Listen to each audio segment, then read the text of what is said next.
एक बच्चे ने वालिद से पूछा, अब्बा जान मुझे इस्लामी कहानी सुनाएंगे?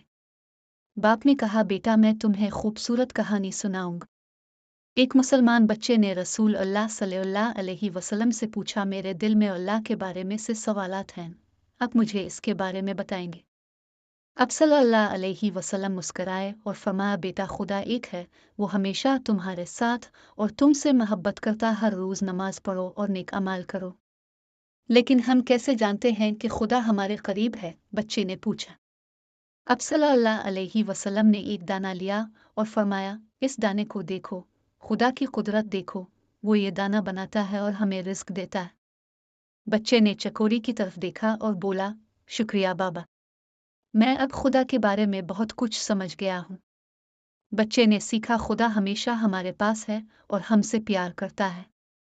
हमें नमाज पढ़नी चाहिए और नेक काम करने चाहिए।